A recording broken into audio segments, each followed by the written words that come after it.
All right. Welcome to a very special crossover edition with the Night Report and Scarlet Faithful and Night Watch all getting together for our season previews. It's going to be a 3-part special. So this first part is going to be a look back to last year and the offensive preview. Second part is going to be defense and special teams preview. And the third part is going to be a schedule prediction where we all give our predictions on how every game of the season is going to go. But first, I kind of want to go around the room. I'm sure most of you listening will probably know who most of us are already. But in case you don't, I'll introduce myself. I'm Mike Broadbent. I'm the host of the Night Report podcast and a contributor to the Night Report on Rivals.com. David Anderson is next to me. You want to introduce yourself? Sure. My name is David Anderson. I'm a frequent guest on Aaron's podcast, the Scarlet Spotlight, and I'm the main Rutgers contributor to Off Tackle Empire at the moment. Yes, and that's a good cue. It's actually the Scarlet Faithful, but I'm glad we got a laugh in early. You might have to edit that. It's fair to tribute John Newman and Danny Breslau, but the Scarlet Faithful, David wrote for me On the Banks, where I was editor-in-chief for many years. I've had the Scarlet Faithful podcast for 2 years now. Covered Rutgers sports for 9 years. I've been a fan for multiple decades based on the color of my beard, and glad we've been talking about this for a while and happy that we're able to do this. So if you're a longtime listener to Scarlet Faithful, thanks for listening once again. And to those KTR and Night Watch listeners, appreciate the opportunity to be in front of you. And Larry K with Night Watch. I was a writer for Aaron as well for On the Banks for a while. Long time poster on the forum there with the Night Report. Long time listener to both you guys. Write a little bit for a site called the College Huddle right now. Appear on Aaron's show. Got my first appearance on TKR recently. And Night Watch, the name's there. That's my channel. Happy to be here, guys. Really appreciate it. Am I introducing myself? Yeah, you're introducing yourself. Okay. All right. My name's Richie O'Leary. I'm the publisher of the Night Report. I've been covering Rutgers for approaching the 10-year mark now. Done everything from recruiting coverage to team coverage, and now entering the podcast sphere. So, yeah, it's been fun. All right. Well, now that we've table set and everyone knows everyone's name, I'm going to do a quick ad read and then we'll get into the bulk of the show. This podcast is presented to you in part by Night and Day Apparel. Get ready for football and tailgating season with Night Day Apparel. Our apparel is designed to keep you comfortable and stylish from the pregame excitement to the final whistle. Whether you're grilling in the parking lot or cheering from the stands, our high-quality gear has you covered with unbeatable comfort and team spirit. Use our promo code Rutgers Rivals to get 10% off your purchase. Score big this season and keep chopping with Night and Day Apparel. Let's talk a little bit about last season first. We'll kind of cover everything. Aaron, I'll have you start. How do you feel the team did overall? Do you think they overachieved last year, right around where they should have been, or do you think they underachieved, given everything you know in hindsight as well? I think what Rutgers did last year was exactly what the ceiling was for that team. I think based on the experience they had back, the question mark they had at quarterback, the issues they went through in terms of, they won all the games on paper. I think you expected them to win. That Michigan State game was a game that, they very easily could have lost.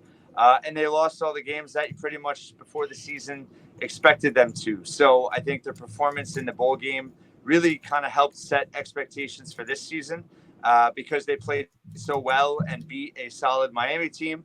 Obviously, bowl season's a little bit different with players leaving early and all that, not the entire roster playing. But I think that's really where expectations for this season began. But overall, I think as a Rutgers fan, year 4 for Schiano, you had to be happy with last season. And I think that that's a big reason why people expect more this year based on so many players coming back.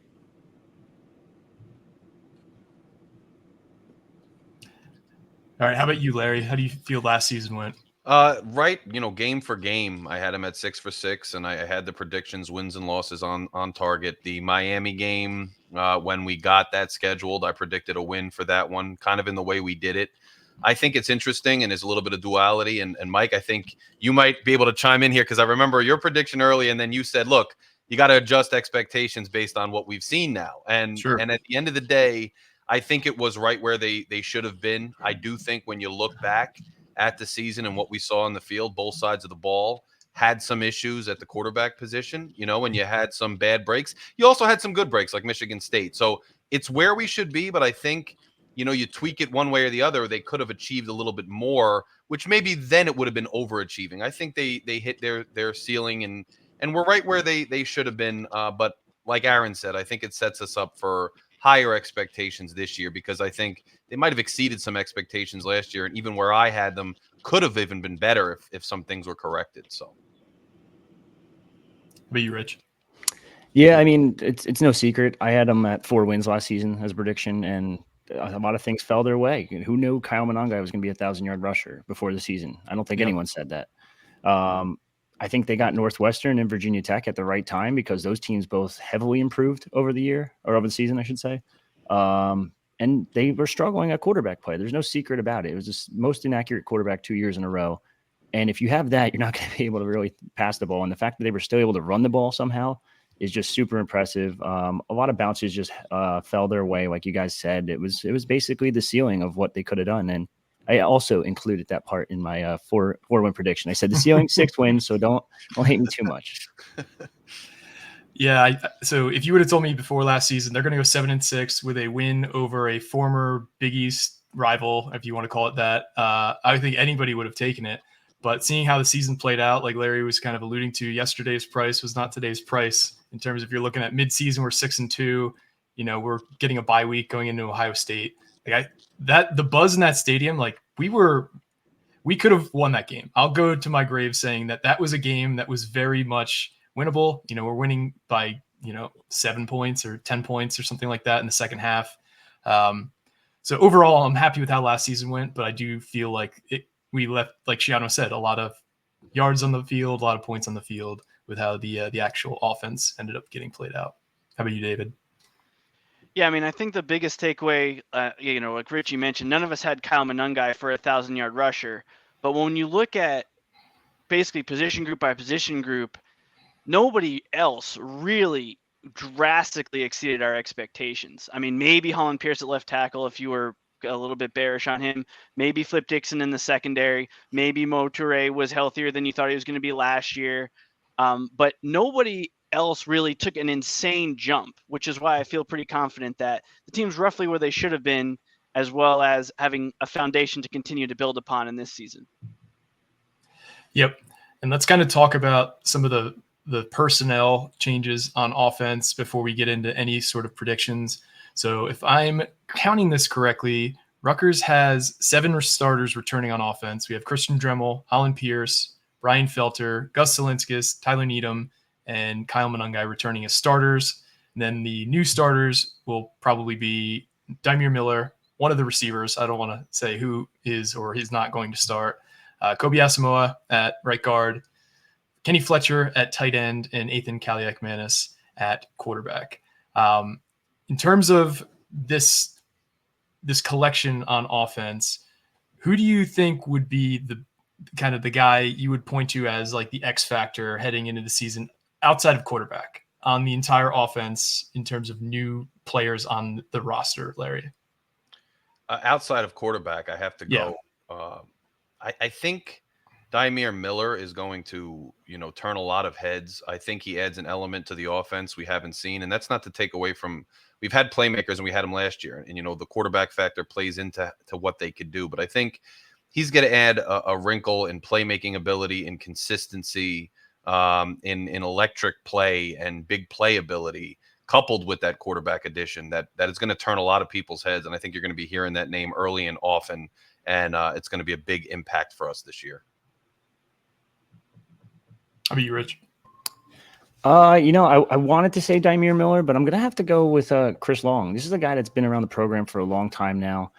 He's moved between defensive back and wide receiver. He's finally healthy, it seems like. And he's just had bad break after bad break. This was arguably wide receiver 1 going into last season. And then what was it? 10 plays in, 15 plays in, he gets injured and he's done for the year. It happened to him a couple of times over his career at Rutgers, 5-year career at Rutgers. And then if you look back to some of the games, I shouldn't say some of the games, he only had 1 season where he really had a little bit of production, but it was 15 receptions for 200 yards and a touchdown. If you can kind of replicate that and stay healthy all year long, I think, ironically, long, there you see that little joke I made there. But as long as he can stay healthy, I think he could be that X factor. I'm going to go with Kenny Fletcher just because he's got the athletic chops that we haven't really seen at the tight end position in a long time. I mean, just that 130-yard catch he had in the spring game kind of made you realize, oh, not only do we have a guy who can get open at tight end and catch the ball at tight end, we have a quarterback who's not afraid to throw the type of route that he ran. I think it was just like an out route that he was able to get open on a linebacker and just kind of basically catch the ball in stride and fall down. And we haven't had a guy who could really do that in a while. How about you, David?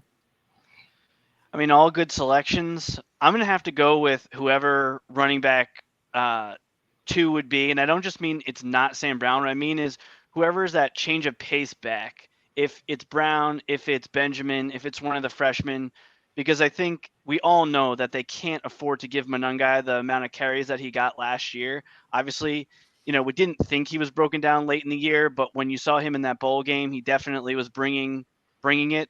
And whoever can just offer another wrinkle to offload carries from him, perhaps even at the goal line, and make opposing defensive coordinators have to prepare for something other than the run with Monangai or just between the tackles running. I think that's going to be the biggest X factor for the offense outside of quarterback.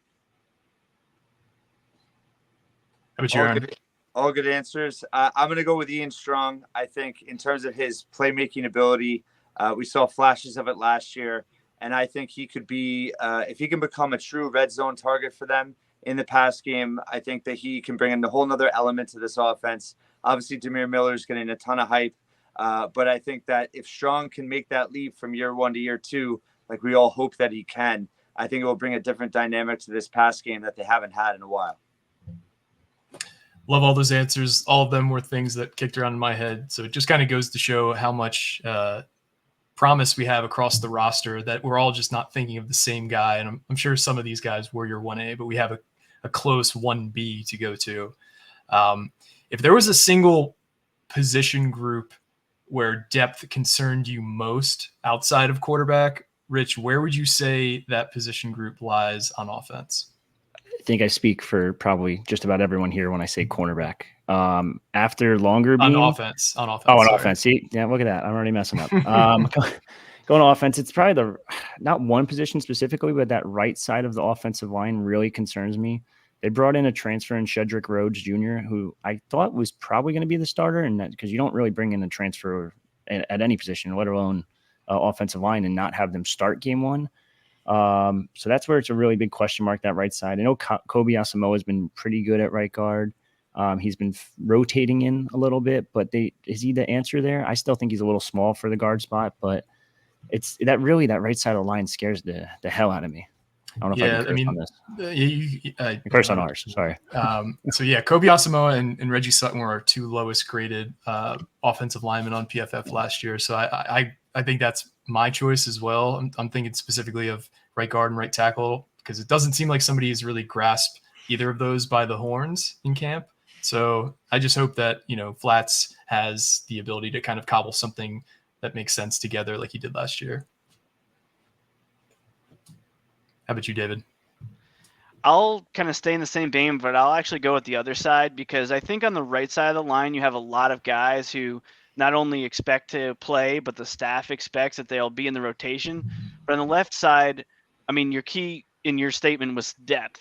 And so what that means to me is, if there's more film on Felter, if Pierce, has to miss even just a critical drive in a key game, like, do they have someone behind him who can step in? I just think that the drop-off potentially on the left side of the line is bigger than the right side, and the staff is prepared for the right side. So that's why, to me, the left side concerns me. But if you asked me that question any year, probably for the last decade, I probably would have said the same thing. How about you, Aaron?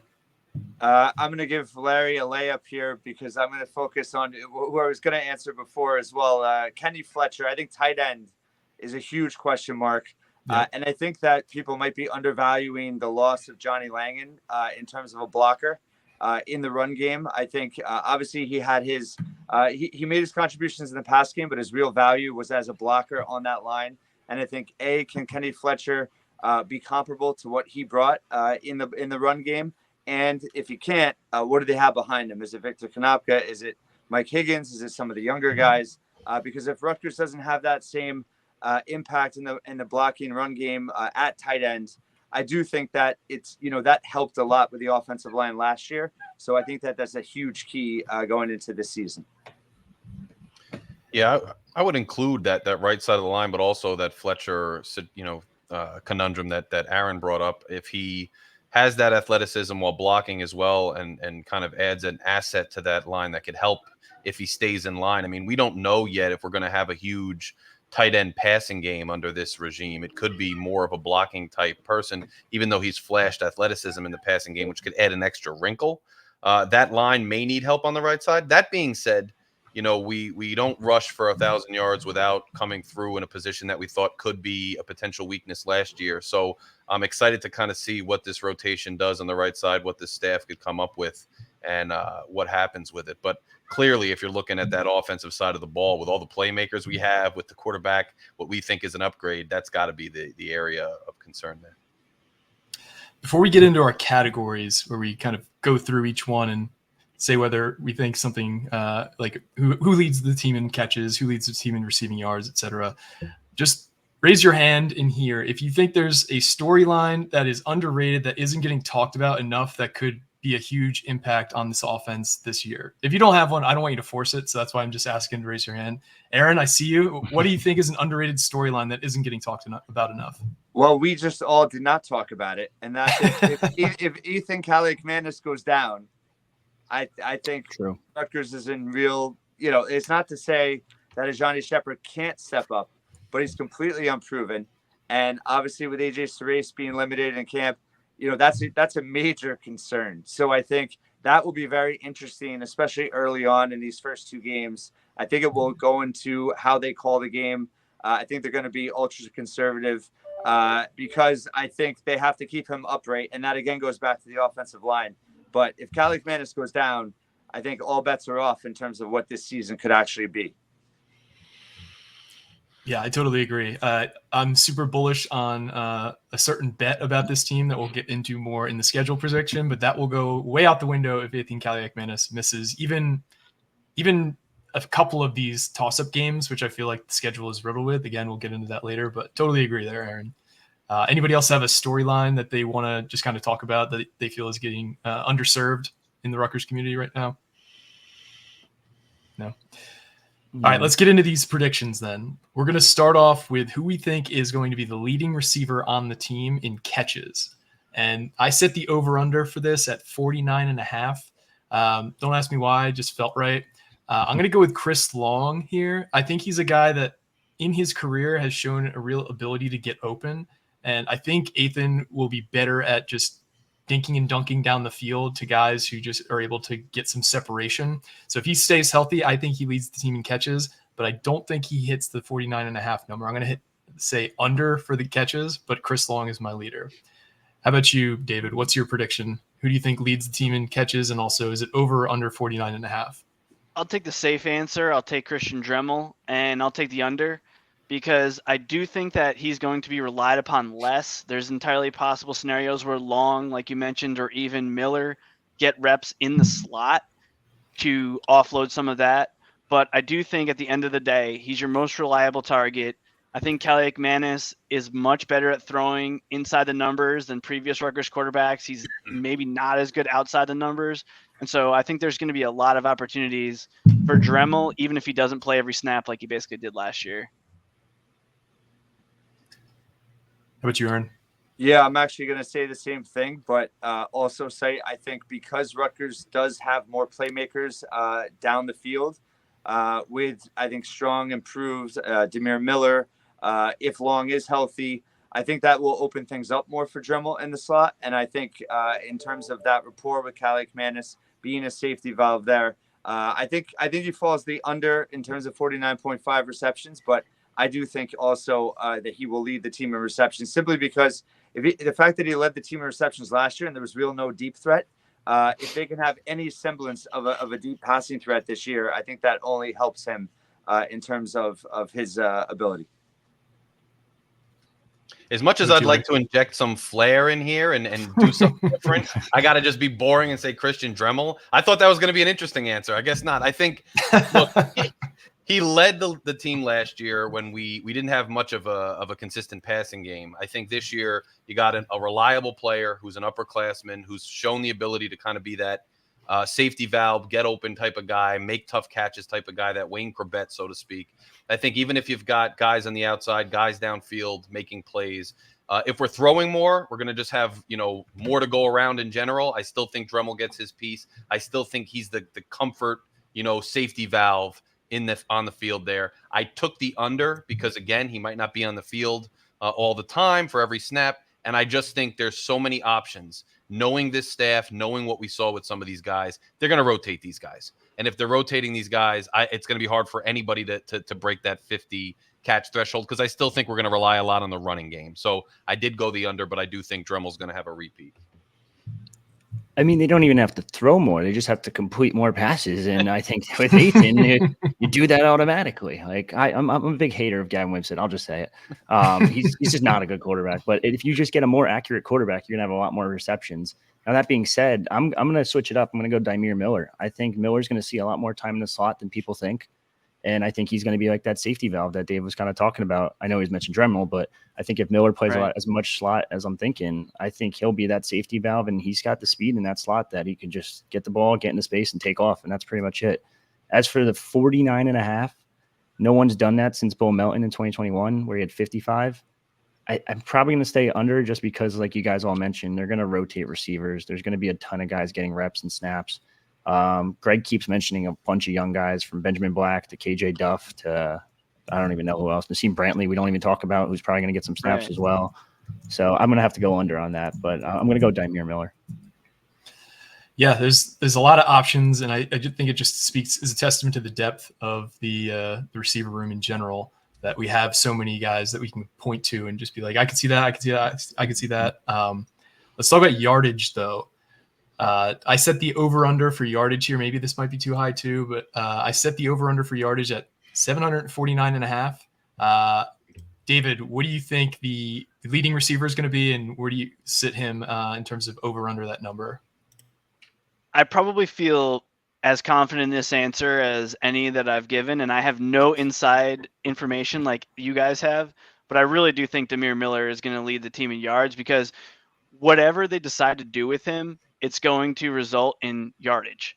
If he's better in the slot, he'll play the slot. If he's better on the outside, he'll play the outside. If he's on the outside, you figure he'll get a couple more. He'll get a few more yards, even if it's a few less catches. So, I do think that that's probably the cheap answer there. But he does, I think, some things that no one else on the team does yet. And so I'm going to go with him, but I'm going to take the under because of like all we said. If he is that good, defenses are just going to roll a cover 2 at him, and it's going to be really hard for him to get like 50 or 60 yard catches to pad those stats. Yeah, I'm going to go under as well. And I'm also going to go with Miller simply because I think his versatility, I think the fact that they can line him up in multiple ways. I do think it's fair to wonder and question, jumping up from the FCS level. He's a 4-year FCS guy. So to now go to the Big Ten, that's certainly going to be an adjustment. But it does seem as Coy Asciano plays, as much as he talks about Dymere Miller, you have to believe that he's a huge part of their plans and is their overall best playmaker in the pass game. So you would have to think going into the season, he's going to be number one in terms of the game plan. I agree with David that he's also going to be number one in terms of the defense is trying to take him out of it. But I think just because of his versatility and ability to do different things within the pass game, that's going to allow him to be the leading receiver. But I think he'll be, well under that over-under of 750.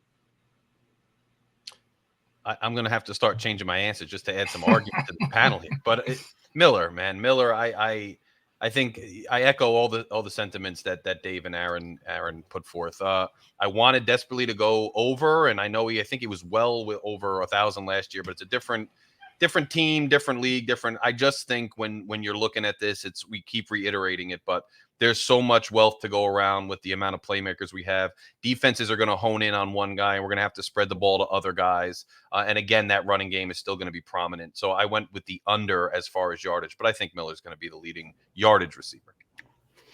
It's a tough one. I want to say Chris Long because I said it is going to be a breakout player, but I'm probably going to have to go Miller. I think Chris Long will be close. But looking back, this hasn't happened for Rutgers offense since 2015 when Leonte Carew had 39 for 809, which, by the way, looking back at that, holy hell, a crazy stat line for Rutgers offense, mind you. But yeah, no, I'm going to say it's going to be Dymere Miller. I'm going to go under.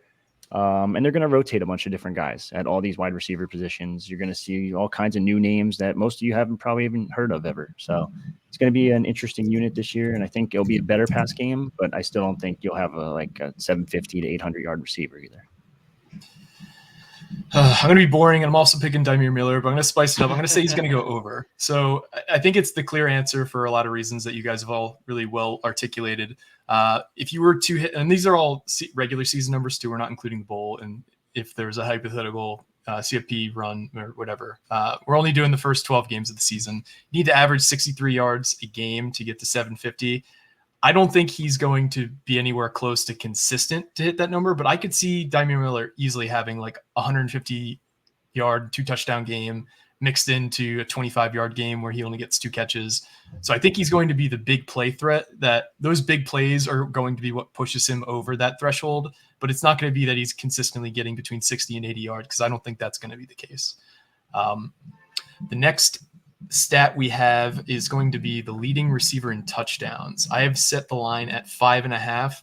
Aaron, let's go to you. Who do you think is going to lead the team in receiving touchdowns? And is it going to be over or under that 5.5 number? Yeah, so I'm going to go over here, and I'm going to stick to what I said before. I think Ian Strong, his ability to be a playmaker, a difference maker in the red zone, I think that's one underrated thing about last season is you knew once they got into the red zone, they really didn't have the ability to throw the ball. And I think that will be different this year. I think it's something they've prioritized. I think with Calic Manis, he has the ability to make those throws. And I think that Strong is going to be that number one target in the red zone. So I'm going with Ian Strong and the over. I kind of went back and forth on this in terms of how am I looking at this, right? Am I looking at red zone threat? Are a lot of these touchdowns going to come from short yardage situations in the goal line, or are these touchdowns going to come from further out in big play ability? And I decided to go with big play, and therefore I selected Dymere Miller as leading receiver for touchdowns. I think I also thought about some of the front-loaded, 2 games, and sometimes we see guys just go off in those games, and it's a lot of fun. I went over on the touchdowns because you get a couple touchdowns within those first 2 games, and all of a sudden you're home free as far as trying to get 6 touchdowns. I think I agree with the fact, Mike, what you said in terms of yardage, where you're going to have games where he's quiet, where they shut him down, where our game plan goes away from him. But then you're going to have games where you get 2 bombs and all of a sudden, you have 2 more touchdowns. I think seeing Calic Manis, the little bit we saw in the spring game and what we've heard is it seems like he can throw the deep ball. He can throw it with some accuracy. Now you get behind a defense. We've seen guys do it. Dymere Miller can do it if we've seen some of these other guys do it. There's going to be more players than him getting these big plays, but he can get big plays. And if he can get big plays throughout the course of a season, you can get over 5.5 touchdowns. So that's my bet there. Ooh, it's a tough one. I think the leading touchdown receiver, and I'm going to get a little spicy with this one. I'm going to go Nassim Brantley. He's taller than most of these receivers they have in this group. It's usually a 6 foot, 5'11", or 5'9" if you talk to Christian Dremel. So you need that tall red zone threat, and he kind of provides that. He's got the wingspan. He's got the production sort of at a different level. I know it's been a couple years since he's played because the stupid NCAA thing and then the injury. But I think there's a good shot he could be at least a touchdown stealer of sorts for this wide receiver room. I don't think he'll get crazy yardage. I don't get a crazy amount of receptions, but I do think he could snag a good amount of touchdowns. Now, if he gets 5.5, that's where it's close. I think he's going to probably hover around that 5 number, and it potentially could go over, but I'm going to say under for now. I'm going to go over. I'm going to go with Ian Strong for the same reason a lot of you guys have already said. I just think he's that big-bodied target, and I think most of his touchdowns are going to come from within the red zone. And I'm going to go with the over 5.5 as well. David, how about you? Where do you stand on this? Yeah, I would say the betting favorite, probably Strong or Miller. I guess the way I'm looking at it is I think there's going to be more touchdowns especially in short yardage, 2nd and goal from the 3-yard line type of thing but what I'm not sure of though, and you guys obviously have the inside information more than me, but I'm not sure if that's going to be Ian Strong for the reasons you mentioned, because if he is having to play or is wanted to play in more downs in the middle of the field, I see how Shiano likes to rotate that like short yardage package, which normally has 3 or 4 tight ends, and I do think that like the old what you would play in Madden, like the Miami look where they put a wide receiver as one of those 3 like tight end spots. Mhm. Maybe it's Strong, maybe it's Duff, maybe it's somebody else like Brantley. I just think it's whoever's in that role, which the role that Strong was in last year, which Mhm. may or may not be him. So I guess the cheap answer would be to say him, but it's entirely possible someone else draws that assignment when we're going heavy and like it's a hockey style line change, and somebody else is that third tight end that's getting those play action wide open tosses. But I guess I have to say Ian Strong, and because he's the default in that spot that he held down last year. Sure, until we get more information, that's kind of the best bet for sure. The next stat I have, it's all Kyle Monungai related, the next 3. So this next stat is just over or under 999 yards on the season. So basically, does he hit 1,000 yards rushing again this season? Larry, I'm going to give it to you first. What do you think he stands on this? I think he's going to be an awesome player. I think he's going to carry the load. I think he's going to be, the guy we all love and we're going to cheer for. I think he's not going to hit 1,000 this year, and that's no rough take on him. I just think the way the offense is going to be set up here, you're going to want to preserve him a bit. You got other options at running back that could take maybe more snaps and more crucial positions than last year if they've taken a step forward. And then you've got this passing game that I think is going to mix things up where you're not necessarily having to consistently just feed the ball to him. Make no mistake, there's going to be games. This is a Coach Shiano team where they're going to just feed him, and that's going to be the philosophy, and they're just going to keep feeding and feeding and feeding if it's working. Towards the end of the games, they're going to do that. But I think you're going to just by the sheer fact that I think you're going to see more hands on the ball, and the fact he cleared it last year, but it wasn't like 1,500 or something. I think it comes down just a little bit. And I don't remember, Mike, you might know the stats. I thought it was like he just barely cleared it in the regular season and then got up to like 12 after the bowl game. Yeah, he got to 1,099 yards in the regular season, and that was on the back of a 118-yard rushing game against Maryland that were mostly empty calories. And then he had that 160-yard game in the bowl. So it looks pretty gaudy, but like you said, he barely cleared it in the regular season last year, and the bowl game helped make his stats buoyed a lot. But obviously, we're not counting those for these stats because it's just regular season. Rich, how about you? Right. I think he goes over. Retooled, and I shouldn't say retooled, mostly the same offensive line for the most part. I think they're going to get better under Pat Flaherty again. They're going to take that next step, that whole unit as a whole. I also think the fact that they're going to have an increased pass game is going to open up some more things in the run game. You got to mind he was doing this with a not so great pass game last year. I know I keep harping on it. I know I keep saying it wasn't good, but it's just the numbers just say it was awful. So you increase that and get a little bit of the pass game going. It's going to open up a ton for Kyle Monungai. And the guy just likes to bounce off people too. So it makes it that much easier to get that 1,000 yards. But on top of that, it's an easier schedule. Like I know we haven't really mentioned it on this pod, but we've mentioned it multiple episodes before. There's no Michigan, there's no Ohio State, there's no Penn State, there's no Oregon. Like the list goes on and on. This schedule is a lot easier than it was last year. And I think because of that, because of the increased pass game, he should be able to hit the 1,000-yard mark, if not eclipse it by a good chunk. I'm also going to go with the under here just because I do think that Sam Brown, he really showed some incredible flashes as a freshman. And, the flash went out as quickly as it seemed to spark up with the injury. And last year, the injury he was recovering from is not something that's easy to recover from. I heard it was a Liz Frank injury. So those typically are like a 2-year thing to get back to feeling 100%. And I really think that a lot of the early schedule, you don't want to just grind him into the ground for no reason. I think he's going to be a big time money down guy. Like in situations where, like Shiano's kind of alluded to it, the game is going to dictate his usage, where if we need him late in games, especially, he's going to use them. But if not, he's not going to waste carries that could be better used elsewhere. So I do think he's going to put up some gaudy stats, but I don't think it's necessarily going to be in the rushing yard category. So I'm going to say he goes under in the regular season of 1,000 yards. How about you, David?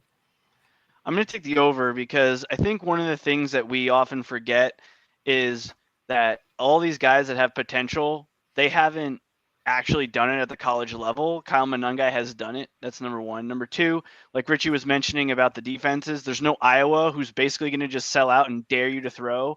So, I mean, there's not going to be that on the schedule. But most importantly, I think that he's the heart and soul of this team. And I know Coach Schiano would never say that milestones matter ever. But I do think that there is something to be said for players in the locker room knowing that he's toting the rock. And I think that it's more important to the heartbeat of the team that he's getting carries sometimes, even if someone else could make the same carry for the same number of yards. So I'm going to take the over. I mean, Ray Rice ran for 2,000, and so, I mean, he's only got to do half that. How about you, Aaron?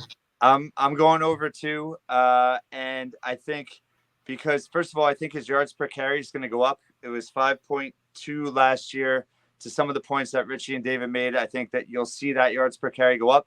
But I also think, similarly to David, but a little bit different, I think as much as he is that identity, and that's very true, I also think that Schiano is so rooted in what he wants to do to win games. He even talked about it in his press conference on Monday about special teams in the return game and how conservative I was actually surprised how he said, we're going to be really selective in the return game.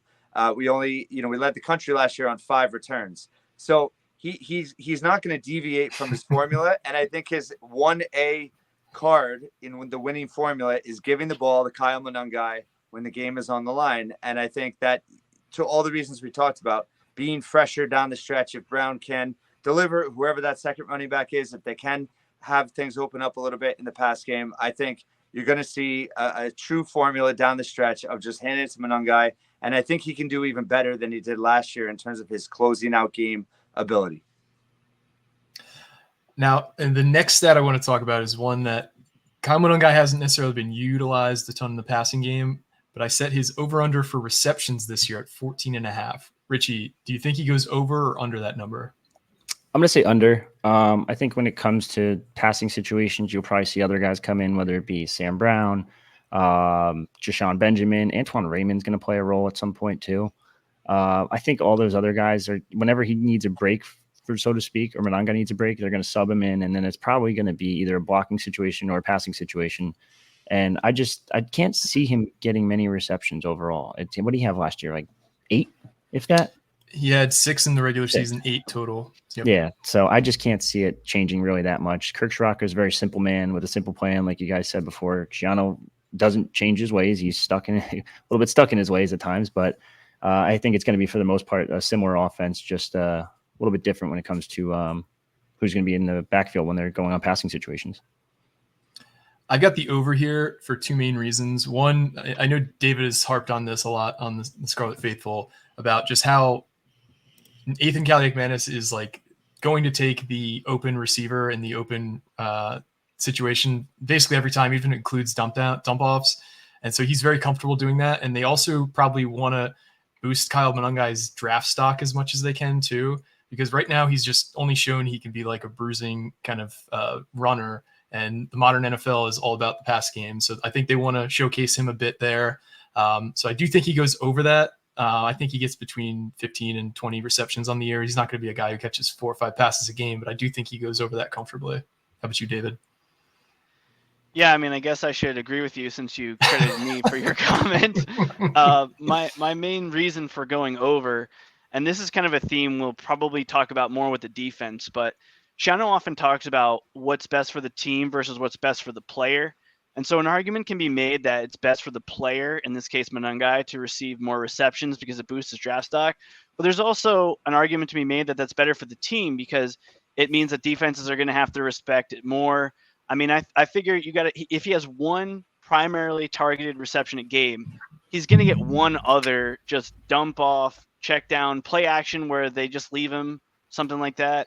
So I think he's going to go over, even if it's not Schiano's going to say because of his draft stock. I mean, we saw Braylon Allen was not a good receiver, and now he was drafted just fine. Obviously, he's got more measurables, but at the pro level, he's catching passes in the preseason. So I'm not overly worried about the draft stock thing, but I just think that Ethan Kaliakmanis is also going to have more confidence in throwing those dump offs.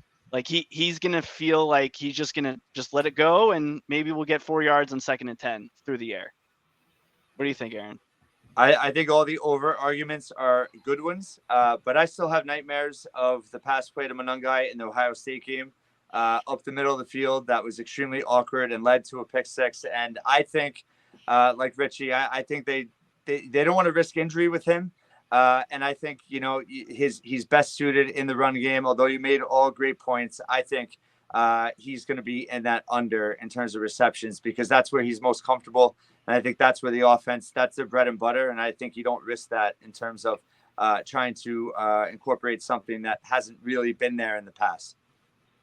Yeah, and I was echoing Aaron a little bit. You guys are making some really convincing arguments for the over, and I think 14.5 is like right where it should be to make it a tough call. I think if it was a little bit higher, I think it'd be tough, but I have the under. Kind of echoing what Richie said. He had 6 last year.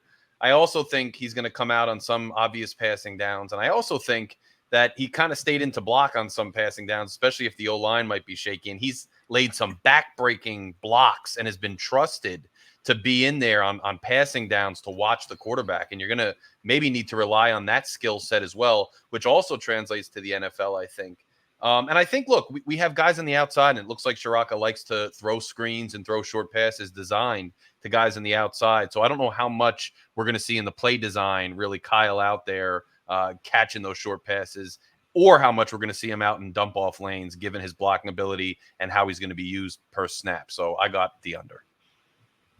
The final Monungai stat we have here is total touchdowns on the season. I have it set at 10.5. I kind of alluded to him getting some gaudy numbers. I think if he does have some gaudy numbers this year, it's primarily in the touchdown department. I have him over on this number. He had 7 in the regular season last year. I think when you include my projected usage in the passing game, and the fact that Gavin Wimsatt isn't just getting the Jalen Hurts tush push calls anymore. He scored 11 touchdowns last year, and I think 6 of them were from the 1 or 2 yard line. Kyle Monungai had, I think, only 1 touchdown within the 5 last year. So I think he is going to get the lion's share of those carries this year, rather than them plowing Ethan Kaliak-Manis into the line. So I'm going to go over on the 10.5. I could see him doubling his number from last year, which was 7 on this season. How about you, David? Yep. I mean, the compelling argument is that if he has like 3 or 4 in one game, then like Larry was saying, then this is easy. But I just think that teams are going to stack that box, and there's not a need to have him taking a 1-yard dive 3 times in a row just to prove that you can do it. So I'm going to take the under. I just think there's going to be just easy pickings on some of those play action at the goal line, where a tight end just hits a defensive end and it leaks out. He's going to be wide open. And I just feel like, why not take that? That's just going to be as sure of a thing as the Monungai. So I'm going to take the under, but I mean, it's not really possible he gets 20 and I look like an idiot. How about you, Aaron? I'm going over. I think it was an excellent point about Wimsatt not being there anymore with all the 1 and 2 yarder he took. So I think Monungai goes over also in terms of touchdowns. You said what, 14 or 15? I don't know. Or it's 10.5. Yeah, I think he gets at least 12. And I have a confession to make. I don't know when your answers were due. There was no deadline. I filled this thing out, like Mike said, a day before, and I actually just changed my answer. And in court, sometimes we have this thing where we wonder, did the judge already make up his mind, or is he actually listening to the oral argument? And quite frankly, Mike, you just made me change my answer and make it over. And the reason is, you just make a great point in terms of what his numbers were last year and all those carries and touchdowns that were taken away with Gavin Wimsatt running it in. Also, flashbacks of that Ohio State game with that awkward pass.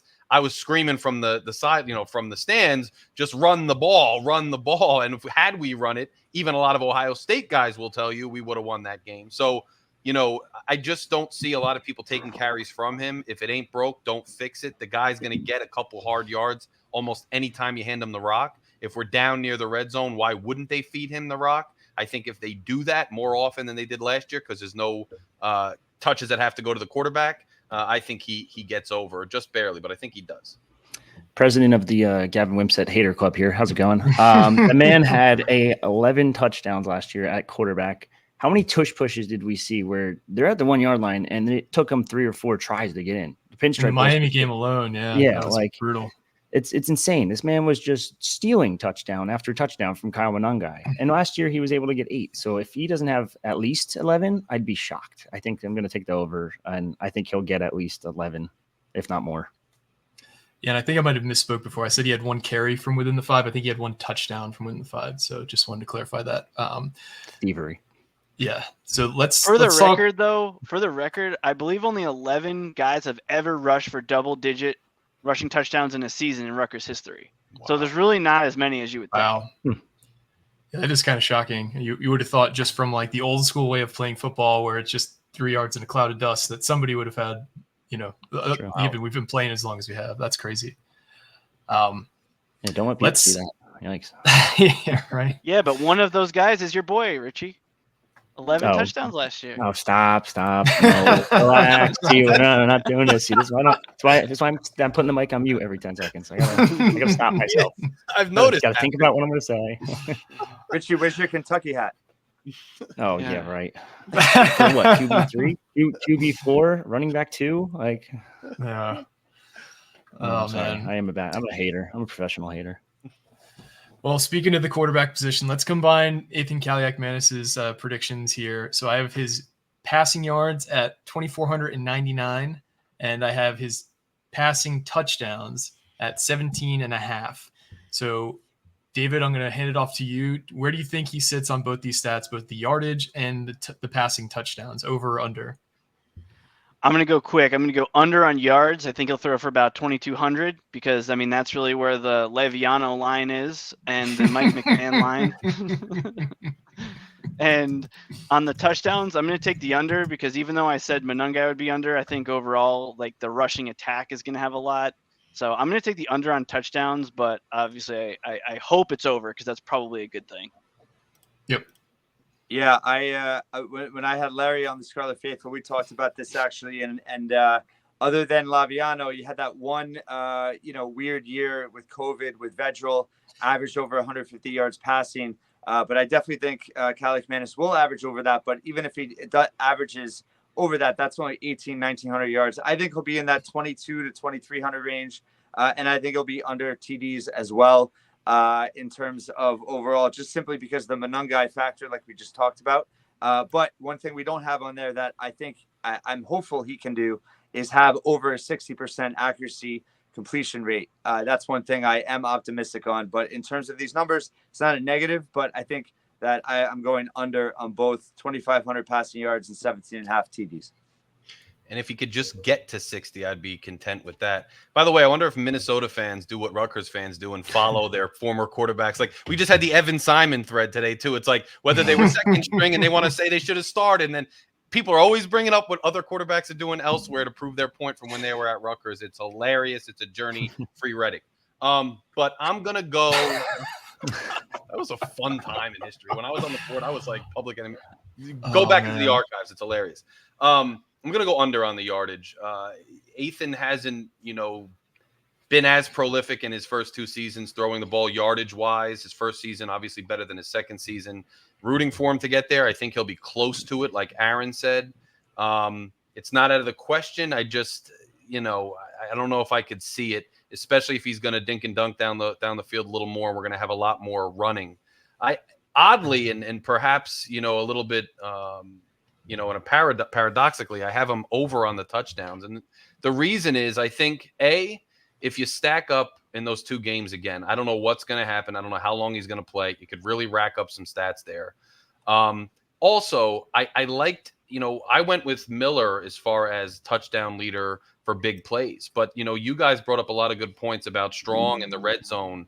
And if we're down in the red zone and we do have that play action or they are stacking the box, you could get a lot of real short yardage, kind of easy pitch and catch touchdowns down low. And I think with the way our offense, I believe, is going to be improved and churning a little bit with all the playmakers, it's bullish. It's a little bit crazy, but I think he could do the over, and I'm going to put my money there. I'm going to say under on probably both yardage and touchdowns. I think Dave was kind of spot on with the like 2,200 mark. Last time Rutgers had a quarterback that threw for 2,200 was Tom Savage, and I think he'll have kind of eerily similar stats to him in his freshman year. Now, obviously, Ethan's not a freshman, but 14 touchdowns, 7 interceptions, 2,200 yards for Savage in 09.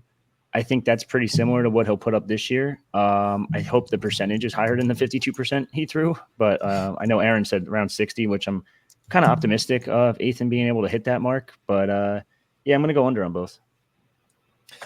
So I'm going to go over on both, and I'll kind of get into why. So in order to go over the number, you got to average 210 yards a season over a 12-game span.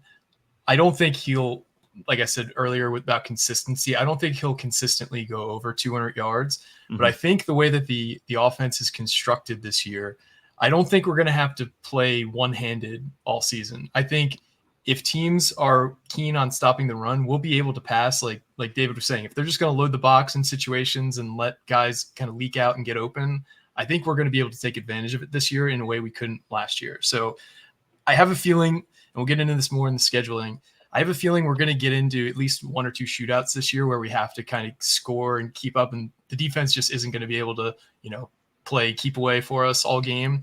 So in those situations where we do kind of have to, get into an offensive game, I think we have the ability to do that. I don't think the team is necessarily going to want to do that or be comfortable doing it every game, but I think, we had some games under flood, like the Fresno State comes to mind, where it was like 52-49. I don't think that game is going to happen this year, but I could easily see there being like a 37-34 game where we win on a late field goal, and Ethan has 290 yards and 4 touchdowns or something like that. And then the next game he passed for 150 and 1 touchdown because it's, a game that we kind of win going away.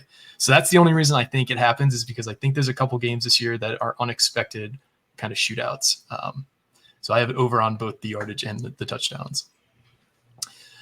Let's talk about breakout player now. Breakout player can mean whatever you guys want it to mean in your own minds, whether it be a guy who went from nothing and is then by midseason, a contributor. If he's a guy who ends up leading the team in receiving or rushing that was unexpected, I'm not going to put too many bounds on it. So it's just the breakout player of the season on offense. And I forget where we are in the order, if somebody remembers. I think Aaron's going first. I think I got to go first on the last one. All right, Aaron, who is your breakout player on offense this year? I'm just going to be consistent with what I've said. I'm going to go with Ian Strong. I'm all in on him in terms of if he can lead this team in touchdown receptions and be that big threat in the red zone. I think he is that breakout player and gives the offense the dynamic they haven't had. So I'm going Ian Strong. I'm going, and I heard this name mentioned twice by Richie, so I know he's thought about him a little bit, but Nassim Brantley. And my kind of perspective on this question was, a guy who's not being as discussed quite as much, but then all of a sudden becomes like a prominent piece on the team that, week in and week out, there's some clutch catch or some decent play in there that helps to elevate the team and get us across the finish line. I think he's somebody who last year would have been maybe one of our primary wideout playmakers, might have been a starter and didn't get to play. And now this year, I think he serves a prominent role based on some of Shiano's comments. I think he does. Kind of, I think if you remember the basketball a couple of years ago, Yeboah, when he came in and he would always hit that clutch three, it would always be there. I don't think he's necessarily that upperclassman presence, although he is. I think he's that guy that like, wow, we needed to play in Brantley. You're going to hear his name more than you would have thought. And for that reason, he's my breakout player. I'm going to have to stick with Chris Long. I've been talking about him quite a bit this show. I think he was probably wide receiver 1 last year before the season opener injury that lost him for the entire year. And I think he has a chance to be up there again. Now, I don't know if he'll be wide receiver 1 because I think Dymere Miller's that game changer at receiver, and you can argue he's technically a breakout, but I think Chris Long's going to have a pretty solid year, and he's going to show some people that he is fully healthy, and he might impress more than you think. I'm going to go with the tried and true answer here. I'm going to go with Ian Strong because I think given all the attention he's getting from the social media team at Rutgers, he did that like promo where he's camping at the practice grounds. He's been featured on several posts on the Instagram and Twitter feeds for Rutgers football. I think he's going to play a huge part in this offense, and I think he could very well lead the team in a lot of offensive numbers receiving wise. So I'm going to go with Ian Strong. How about you, David? all good answers. I think it's going to be a freshman or a redshirt freshman, either running back or receiver, because I think all of us know the names. Well, maybe not a casual fan would know all the names that you guys said, but I just think that one of the things that made that, for example, 2006 season so special was halfway through the year, now you're seeing Kenny Britt doing something special, and then go a little further, and then it's Tim Brown. And then I think that somebody is going to build that momentum that is Ben Black, KJ Duff, one of the running backs, somebody else. So I guess I'll go with Duff, but this is because I have no insider information and I haven't heard them say anything about him, just like we've seen in the past. So it's entirely possible that it's him or one of the other freshmen. But I think even like a Fama Toure, like, played better than we realized because of the quarterback play last year. So I think there's opportunity for those younger guys, and they're only going to get as much as they can handle early on, and then they're just going to continue to build on it. Yeah, I can totally see that. I have offensive MVP as the next category. I want somebody, if somebody doesn't have Kyle Monungai, please raise your hand and state your case. Aaron, let's hear your case for somebody other than Kyle Monungai. So if the offense takes the step that we all seem to think it will, and the pass game is much improved, I think you can make the argument that the MVP could be Ethan Kaliakmanis, simply because Rutgers was so deficient in the pass game last year. If they can just be average, what that would do for the offense overall. Obviously, Monungai, is the most important player, and by statistical measure will be the MVP. But in terms of the dynamic that they sorely have missed for so many years, if Kaliakmanis can just be competent, I think you have to look at him as the MVP simply for what it will do for everybody else and the overall impact of the offense. Definitely could see that. The last category I have, so everybody else, just for clarity's sake, has Kyle Monungai as the MVP. Yeah, okay. The last category on offense we have here is the total offensive rank. I have the over-under set at 69, nice and a half. Last year, Rutgers ranked 120th in total offense with 306 yards a game. The 69th ranked offense last year was Wisconsin at 381 yards per game. I'm going to say under, and that means better, just to set the tone for everyone else, because I know over under on a team stat like this is kind of weird. So I'm going to say they finished better than 69th in total offense this year. David, what do you think?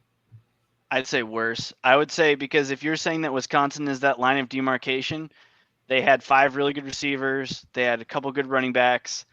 I just see a lot of games that are tough that Rutgers isn't going to be putting up 500, 600 yards like a team in, a lower division, or some action for you on like a Tuesday night that might, those teams might have a better offense, even though they're not a better team. So I don't think Rutgers will be better than 69th or 70. I think they'll be in the 70-ish, low 80s maybe. How about you, Aaron? Yeah, I agree. I'm going to go somewhere in the 70s, so just missing that over under. But I think the point is that would still be a tremendous improvement from what they were last year. And I think that is the overall picture, because I think it then goes back to Shiraka and Shiano and how they want to win games. I agree with you. There might be a shootout here or there, an unexpected one. But if you look at November, those are all very winnable games. And I think that Rutgers, that's really where you'll see the identity of this team, and the way they like to win is I think how they will or can win those games. So I think I think they'll miss that. I think they'll be much improved, but I think in terms of the grand scheme of things, they'll finish somewhere in that 70 to 78 range. Say that. I could see him in the 60s. I mean, I'm with you, Mike. I looked at the rankings last year and kind of tried to place them. I looked where we were and thought about the improvement. Nod to Richie, just in the quarterback position. And I was a little more friendly to Gavin, but I mean, at the end of the day, man, if it's not substantially head and shoulders improved, then we're in trouble. And if it is substantially improved, even if it's not setting the world on fire, it's going to elevate us probably 20 spots just on that, I would think. We have a lot of these players this year who, all on the outside and in the backfield that can rack things up. The left side of the line, you got guys you're confident in coming back.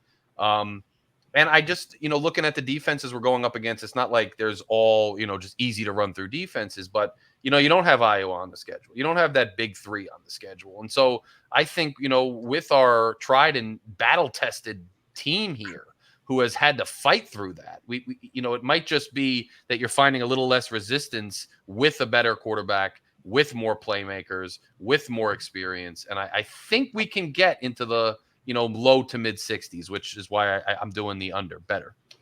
Kind of wanted to run through a brick wall after that one. I'm not gonna lie. I got a little hyped. I was feeling it for a sec, but anyway, I'm gonna go over. I think what Aaron and Dave said before. It's not like a Pac-12 or recently deceased Pac-12 offense. It's not like a Big 12 offense. It's not Maction. It's ground and pound football. It's just gonna. If Greg can go up 3-0 and need the ball for the rest of the game and still win 3-0, I think he'd do it. It's not a super powerful offensive mindset of this team.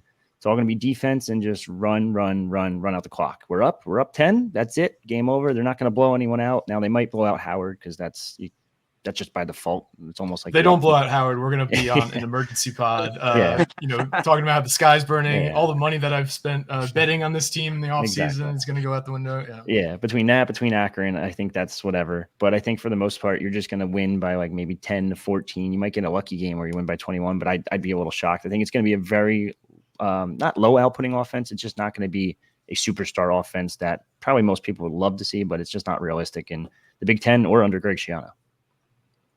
So that has been our offensive preview. Does anyone have any closing thoughts on the offense that we might not have touched on, or maybe some kind of anecdote?